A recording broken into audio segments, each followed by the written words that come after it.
देखो, आज तुम लोगों को हिस्ट्री का, ठीक है, 10 वीवीआई क्वेश्चन लघु बतलाते जो परीक्षा में पूछ सकता है, ठीक है। तब पूरा लघु कितना पूछेगा? 30 गो, ठीक है। 30 गो में कितना बनाना है? 15 गो, ठीक है। मतलब 30 नंबर का सब्जेक्टिव रहेगा लघु उत्तरीय प्रश्न, ठीक है। देखो पहला क्वेश्चन देखिए यहाँ, 4 बौद्ध स्थल कहाँ कहाँ स्थित है? तो 4 बौद्ध स्थल कहाँ कहाँ स्थित है? तो देखो 4 बौद्ध स्थल कहने का अर्थ है कि पहला है लुम्बिनी, ठीक है, लुम्बिनी, जहां गौतम बुद्ध जी का क्या हुआ था? जन्म हुआ था। यह स्थान कहाँ है? नेपाल में है। दूसरा बोध गया, जहां उनको ज्ञान प्राप्त हुआ था। यह स्थान कहाँ है? बिहार में, बिहार में ना है। तीसरा वाराणसी, वाराणसी ना, तो जहां उन्होंने क्या है? सारनाथ, वाराणसी सारनाथ, जहां उन्होंने प्रथम उपदेश दिया था। और चौथा में कुशीनगर, जहां उन्होंने उनका परिनिर्वाण मतलब उनका मृत्यु हुआ था, ठीक है। और कुशीनगर कहाँ है? वो भी उत्तर प्रदेश में, देवरिया उत्तर प्रदेश में, जहां उनका मृत्यु हुआ था। मृत्यु माने परिनिर्वाण। तक जन्म कहाँ हुआ है? लुम्बिनी में, यह स्थान नेपाल में है। दूसरा उसके बाद ज्ञान प्राप्त कहाँ हुआ है? बोध गया में, यह स्थान कहाँ है? बिहार में। अब प्रथम उपदेश कहाँ दिए है? तो सारनाथ में, ठीक है। यह स्थान वाराणसी में है, वाराणसी उत्तर प्रदेश में है, उत्तर प्रदेश में, वहां प्रथम उपदेश दिए थे। चौथा में कुशीनगर, मतलब कहाँ? कुशीनगर, जहां उनको परिनिर्वाण प्राप्त हुआ, यानी कि देवरिया उत्तर प्रदेश में, ठीक है। इसको लिख ही देते, ठीक है। पहला लुम्बिनी, जहां उनका जन्म हुआ, तो दूसरा कहाँ है? बोध गया, कहाँ है? बोध गया, ठीक है। बोध गया में उनको, ठीक है, ज्ञान प्राप्त हुआ था। यह स्थान बिहार में है। तीसरा में सारनाथ, क्या? सारनाथ, जहां उन्होंने क्या किया था? प्रथम उपदेश दिए थे। चौथा में है कुशीनगर, क्या है? कुशीनगर, जहां उनका परिनिर्वाण हुआ, मतलब उनका मृत्यु हुआ था। समझ गया ना क्वेश्चन? अगला क्वेश्चन क्या है? देखो अगला क्वेश्चन कह रहा है गौतम बुद्ध किस तरह एक ज्ञानी व्यक्ति बने, ठीक है। ये क्वेश्चन समझ लो। गौतम बुद्ध किस तरह ज्ञानी व्यक्ति बने थे? तो लगभग 30 वर्ष की अवस्था में, जब 30 साल के थे वो, तो अपना पिता के घर वे त्याग दिए थे। अपना महल को क्या कर दिए थे? त्याग दिए, मतलब छोड़ दिए थे। और वे सत्य की खोज में निकल पड़े, मतलब सत्य की खोज में निकल पड़े थे, ठीक है। गौतम बुद्ध के बचपन का नाम क्या था मालूम है? सिद्धार्थ। तो बचपन का नाम सिद्धार्थ था, ठीक है। तो उनका शादी हुआ था यशोदा से, ठीक है। तो क्या बतला रहे थे कि से गौतम बुद्ध लगभग 30 वर्ष के थे ना, जब 30 साल के थे। क्वेश्चन समझ लो, 10 समझ लेगा तो इसके बारे में तुम अपना मन 10 लाइन लिखो, 15 लाइन लिखो, 5 लाइन लिखो, ठीक है। जब वो लगभग 30 वर्ष के तब गौतम बुद्ध महल को त्याग दिए थे, क्योंकि राजा का बेटा था, राजकुमार था, ठीक है। तो त्याग दिए थे और सत्य खोज में निकल पड़े। उनका बेटा का नाम था राहुल, बीवी पत्नी का नाम था यशोधरा, ठीक है। तो उस सत्य खोज में क्यों निकल पड़े? क्योंकि वे देखे कि से मतलब उन्हें सबसे मोह माया, सोचे कि जब तक अपना घर नहीं छोड़ेंगे, अपना महल नहीं छोड़ेंगे, तब तक हम सत्य को प्राप्त ही नहीं कर सकते हैं। जैसे कोई व्यक्ति अगर घर में रहेगा, मतलब उसके गृहस्थ जीवन व्यतीत करेगा, तो वो काम करना पड़ेगा, उसको अपना बाल बच्चा को देखना पड़ेगा, पत्नी को देखना पड़ेगा। इसलिए क्या घर छोड़ दिए, घर छोड़ दिए तो उनको बहुत सारा कष्ट हुआ, बहुत ऐसा कष्ट आया ना कि मतलब सत्य खोज में निकले तो बहुत सारे संत से मिले, साधु से मिले। अब मरते मरते भी कितना बार बचे, तब जाके उनको बोध गया में उनको क्या हुआ था? ज्ञान प्राप्त हुआ था। तो सोचो, कष्ट झेले, इतना सहे, तब उनको ज्ञान प्राप्त हुआ। ये सब क्वेश्चन समझ गया ना कि गौतम बुद्ध किस तरह ज्ञानी व्यक्ति बने? समझ गया ना?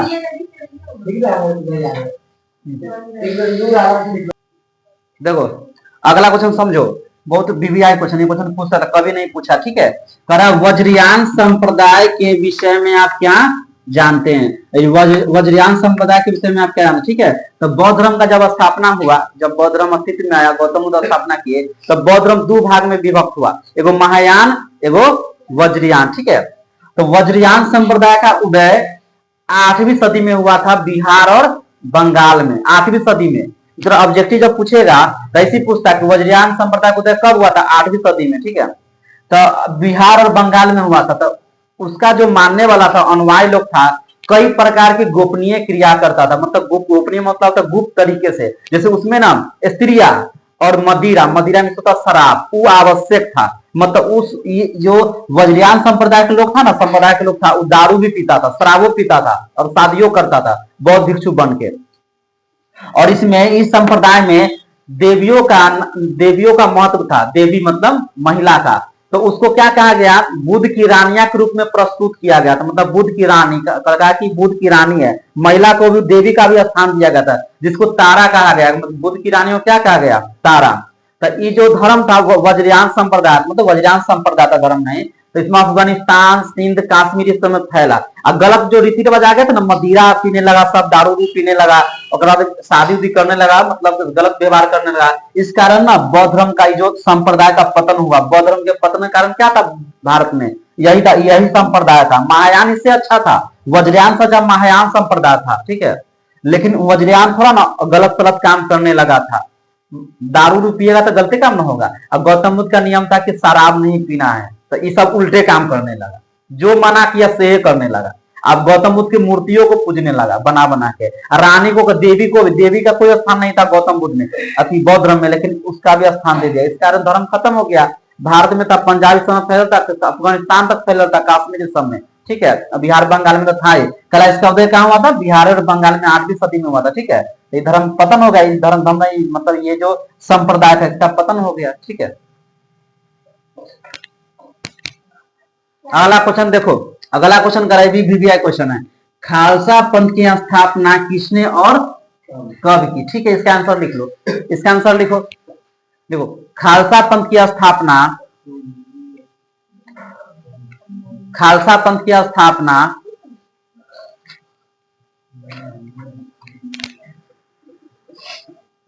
गुरु गोविंद सिंह जी ने 1699 में बैसाखी के दिन किए थे। 1699 में बैसाखी के दिन किए थे। कौन किए थे, गुरु गोविंद सिंह जी, ठीक है। हो गया। उन्होंने खालसा के लिए 5 प्रतीक निर्धारित किए, 5 को प्रतीक निर्धारित किए थे, ठीक है। पहले लिख लो तब समझा देते हैं, ठीक है। 5 प्रतीक निर्धारित किए, मतलब खालसा जो सिख धर्म का पवित्र है, ठीक है। 5 होगा प्रतीक निर्धारित किए। नंबर 1 में लिखो, बिना कटे केस। बिना कटे केस मतलब जो सिख धर्म का मानने वाला होता है ना, उसको केस नहीं कटवाना होता, नियम है, ठीक है। जो खालसा को मानेगा उसको केसों न कटवाना होता है। पंजाबी से देखा केस नहीं कटवेले रहता, वो अति पगड़ी रहता मानने, ठीक है। बिना कटे केस। दूसरा में लिखो कंघा। कंघा भी रखेगा वो सब, कंघा हमेशा पास में कंघा रखेगा, ठीक है। कृपान, कृपान में छोटा चक्कू रखता है, ठीक है, छोटा सा चक्कू रखता है उसका पास में, कृपान। उसका लिख लो लोहे की करा। लोहे की करा देखना, पंजाबी तो ना सब बाला पहनता, लोहे की करा पहनता, ठीक है, हाथ में लोहे की करा, ठीक है। और कच्छे हो गया। आगे लिखो सिख संप्रदाय के लोग, उसके आगे लिखो सिख संप्रदाय के लोग,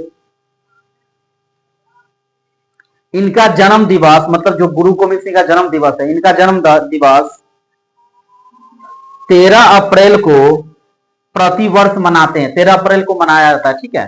उनका जन्म दिवस 13 अप्रैल को प्रतिवर्ष मनाते हैं। 13 अप्रैल को प्रतिवर्ष मनाते हैं।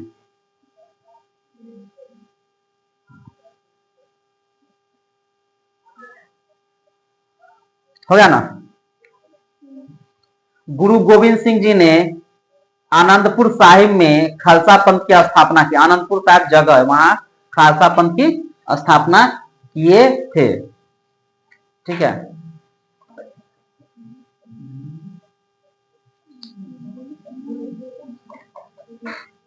क्वेश्चन समझ गया ना। तो खालसा पंथ की स्थापना कौन किए थे, गुरु गोविंद सिंह जी ने, कब, 1699 में, ठीक है। तो उसमें 5 प्रतीक चिन्ह निर्धारित किए थे, मतलब है कि बिना कटे केस, कंघा, कृपान, कच्छ और करा, लोहे की करा।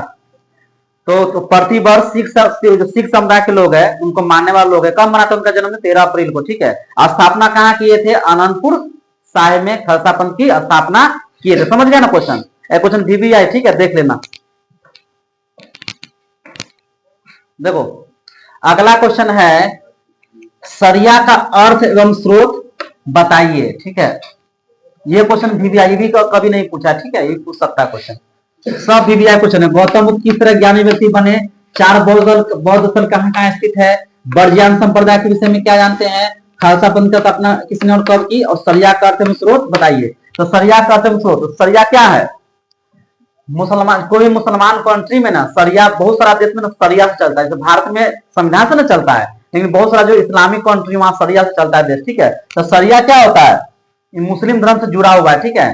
तो सरिया होता है कि मुसलमान समुदाय को निर्देशित करने वाला कानून है। मतलब ये कानून होता है कि मुस्लिम को क्या करना चाहिए जीवन में, क्या अपनाना चाहिए, क्या नहीं अपनाना चाहिए, क्या क्या ग्रहण करना चाहिए, क्या नहीं ग्रहण करना चाहिए, ठीक है। तो सरिया इस सब के लिए जरूरी एक मतलब किसी वस्तु होता है, मतलब एक तरह से किताब होता है, ठीक है। तो सरिया क्या है? मुसलमान समुदाय को निर्देशित करने वाला कानून है जो कुरान शरीफ और हदीस पर आधारित है। इसमें क्या है, जो इस सब का जो मुसलमान समुदाय में जो मुस्लिम धर्म का जो पैगंबर होता है हजरत मोहम्मद साहब, जो प्रॉफिट साहब है, जो प्रॉफिट का है सब, तो उसी उन्हीं के ना उनसे जुड़ी हुई परंपरा है, उनसे जुड़ी परंपरा है। मतलब क्या वही बोले थे क्या करना चाहिए और नहीं करना चाहिए। जब अरब क्षेत्र था, अरब देश, जब अरब क्षेत्र से बाहर इस्लाम का प्रचार प्रसार होने लगा ना, तब मुसलमान जब पूरा दुनिया में फैलने लगा धीरे धीरे, पहले अरबे में था ना, पूरा फैलने लगा, तो वही सरिया कानून हर जगह लागू होने लगा। मतलब अपना अपना स्तर से लागू करता था। जैसे कोई देश में अगर मुसलमान शासक बन गया या का अधिकार हो गया, मुसलमान की जनसंख्या बढ़ने लगता था, तो सरिया कानून ला देता था कि मनुष्य को ई करना चाहिए, मनुष्य को ई नहीं करना चाहिए। तो अरब क्षेत्र से जब इस्लाम के बाहर जब इस्लाम का प्रचार प्रसार हुआ, तो सरिया बहुत देश में देखने को मिला। तो बहुत सारा मुस्लिम कंट्री है, पूरे दुनिया में 57 को देश मुस्लिम कंट्री है, उनमें से आधा से बेसी सरिया चलता है, आधा से बेसी 40 को देश से। अब भारत में सरिया से नहीं चलता, भारत में संविधान चलता है। यहाँ सरिया को नहीं है रोल करें, संविधान से चलता है। अब बहुत सारा देश में सीरिया हुआ, इराक, ईरान, इस समय ना अरब हुआ, इस समय क्या चलता है? सरिया। समझ गया ना? सरिया क्या है? सरिया मुसलमान समुदाय को क्या निर्देशित करने वाला कानून है, ठीक है। तो किससे जुड़ा हुआ? हजरत मोहम्मद साहब से जुड़ी परंपरा है इसमें, ठीक है, क्लियर। देखो अगला क्वेश्चन क्या है, कमल महल कहाँ है, इसका क्या उपयोग था, ठीक है। कमल महल याद है सबको, याद है ना? देखो कमल महल कहाँ है, तो विजयनगर साम्राज्य था ना, जो हम्पी साम्राज्य था, तो विजयनगर साम्राज्य के सबसे सुंदर भवनों में से एक था। कमल महल एक भवन था, ठीक है। इसका निर्माण ना क्यों किया गया था, इसको ना अभी तक स्पष्ट नहीं है। मतलब इतिहासकार सब इसको अभी तक पता नहीं चला है कि इसे क्यों किया गया था, लेकिन मतलब इतिहासकार कहता है, कुछ इतिहासकार, इसमें क्या होता था, जो राजा होता था उस समय के, राजा होता था तत्कालीन जो राजा होता था उस समय के, तो इसी में बैठ के, कमल में बैठ के क्या करता था, परामर्श करता था। मतलब आपस में राय विचार करता था, किसके साथ? अपना सेनापति के साथ, अपना मंत्री के साथ क्या करता था, उसमें बैठकर गुफ्तगू करता था, ठीक है। इसका निर्माण क्यों किया गया था स्पष्ट नहीं, लेकिन कहा जाता है कि उसमें ये सब बैठ के, राजा लोग बैठ के परामर्श करते थे, राय विचार करते थे, अपना सेनापति के साथ, अपना मंत्री के साथ बैठ के राय विचार करते थे, ठीक है। इसका निर्माण ना इंडो इस्लामी तकनीक के द्वारा हुआ था, ठीक है। समझ गया ना? विजयनगर कहाँ है, कमल महल कहाँ है? विजयनगर साम्राज्य में था, जो कर्नाटका में था, कर्नाटक में उसका साम्राज्य था, ठीक है। समझ गया ना क्वेश्चन?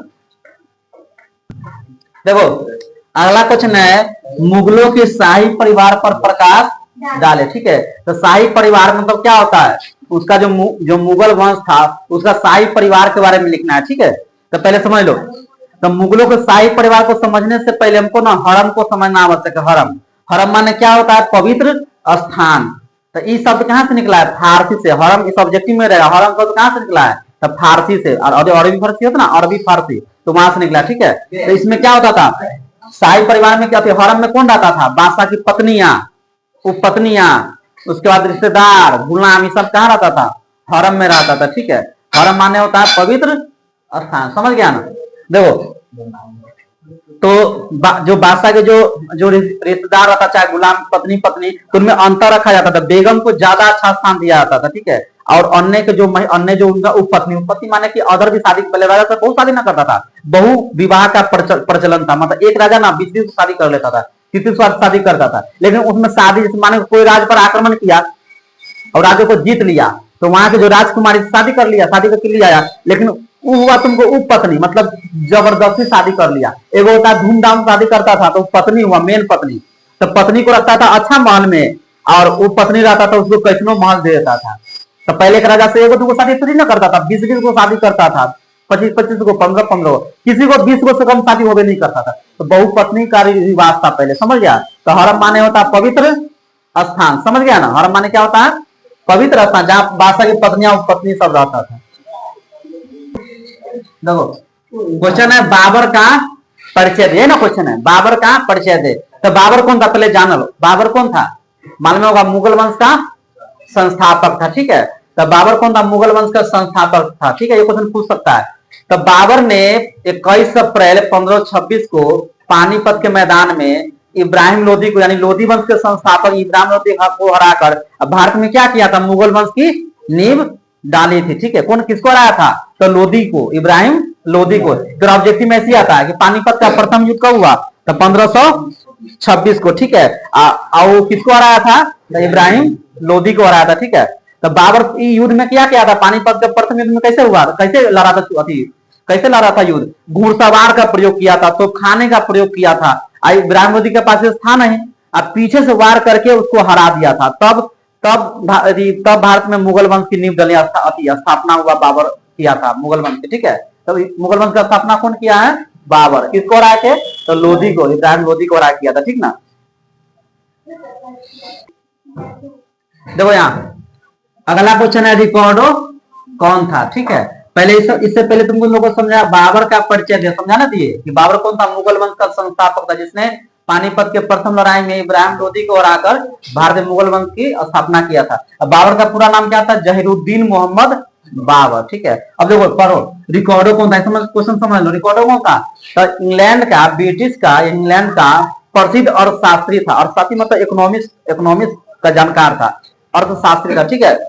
तो इसके बारे में जो अंग्रेज का जो अधिकारी थे ना, ब्रिटिश अधिकारी, जब इंग्लैंड में था उस समय अपने महाविद्यालय जीवन में किया था, जो उस समय उनके बारे में पढ़ा था। जब उनके बारे में पढ़ के जब भारत पर आया, भारत के अधिकारी था, अंग्रेज के अधिकारी भारत आया, तो उन्हीं के विचारों को ना भारत में लागू करने का प्रयत्न किया गया था, लेकिन नहीं सफल हुआ।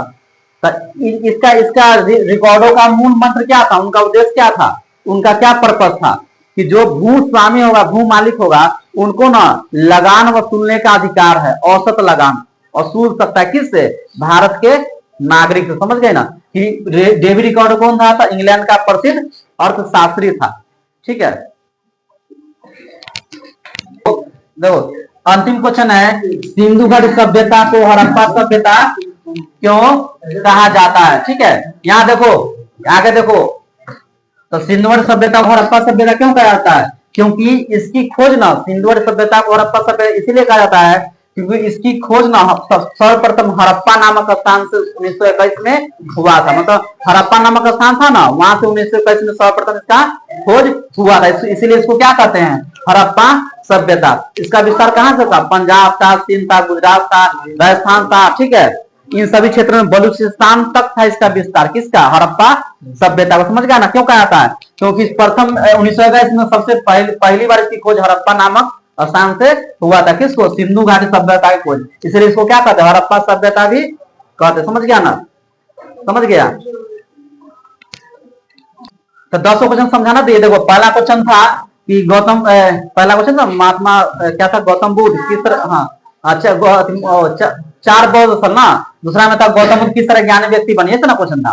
फिर देखो बाबर का परिचय दे, रिकॉर्डो कौन था, सिंधु सभ्यता और हड़प्पा सभ्यता क्यों कहा जाता है, ठीक है। गौतम बुद्ध किस तरह ज्ञानी व्यक्ति बने, बरजान संप्रदाय, खालसा पंथ समझाना दिए हैं। शरिया का मतलब है कि एक मुसलमान समुदाय को निर्देशित करने वाला कानून है, ठीक है। कमल वन बतलाई दे कि अब विजयनगर साम्राज्य का प्रसिद्ध भवन था, ठीक है, जिसमें राजा लोग बैठ के क्या करते थे? परामर्श करते थे। मुगलों के शाही पर बतला दिए कि मुगलों के शाही परिवार को समझने के लिए हरम को समझना आवश्यक है, ठीक है। फिर बाबर का परिचय बतलाई दिए कि बाबर कौन था? मुगल वंश का संस्थापक था, ठीक है। फिर बताया रिकॉर्डो कौन था, बतलाई दिए हैं। फिर सिंधु घाटी सभ्यता और हड़प्पा सभ्यता बतलाई दिए, ठीक है। तो कल ज्योग्राफी का यानी भूगोल का VVI क्वेश्चन बतलाएंगे, ठीक है। क्या चीज का? भूगोल का, ठीक है। जो भी बच्चे आर्ट विषय का तैयारी करना चाह रहे हैं वो इस चैनल से जुड़े और ज्यादा से ज्यादा चैनल को लाइक करें, सब्सक्राइब करें, जो आगे आपको वीडियो मिलता रहे, ठीक है, क्योंकि आपसे यहाँ बढ़िया पढ़ाई होता है।